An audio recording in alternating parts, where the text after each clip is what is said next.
অভিশপ্ত শ্মশান, একটি চতুর্ভাগী ভৌতিক গল্প। পর্ব ৩, শ্মশানের গোপন সত্য।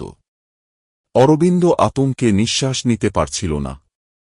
সেই ছায়ামূর্তিটি ধীরে ধীরে তার দিকে এগিয়ে আসছিল, আর তার চারপাশের বাতাস আরও ভারী হয়ে উঠছিল।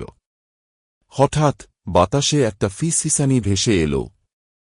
ওরা বিশ্বাসঘাতকতা করেছিল, আমাকে পুড়িয়ে মেরেছিল। এখন তুমি এসেছ কেন?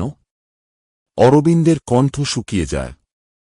সে বুঝতে পারে এই আত্মা কোনো সাধারণ আত্মা নয়। এই শ্মশানের অতীতের সঙ্গে এর গভীর সম্পর্ক আছে। সে কাঁপা কাঁপা গলায় জিজ্ঞাসা করে, তুমি কে?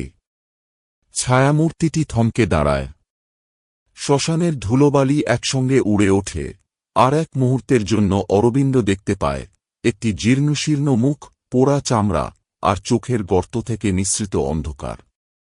আমি রাজীব। একসময় এই গ্রামের প্রধান পুরোহিত ছিলাম। আমাকে জীবন্ত পুড়িয়ে মেরেছিল। অরবিন্দ শিউরে ওঠে। রাজীব বলতে থাকে, 100 বছর আগে আমি ছিলাম এই মন্দিরের প্রধান পুরোহিত।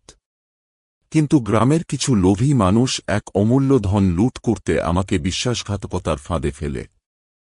তারা বলল আমি মন্দিরের দেবতাদের অবমাননা করেছি, আর শাস্তি হিসেবে আমাকে জীবন্ত চিতায় ফেলে পুড়িয়ে হত্যা করল।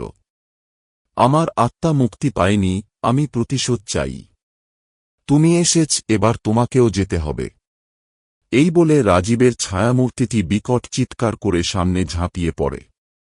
অরবিন্দ প্রাণপণে দৌড়াতে শুরু করে, কিন্তু বাতাস ভারী হয়ে তার শরীরের চারপাশে পেঁচিয়ে ধরে। সে অনুভব করে কোনো এক অদৃশ্য শক্তি তাকে ধরে ফেলছে। তুমি এই অভিশপ্ত শ্মশান থেকে বেরোতে পারবে না।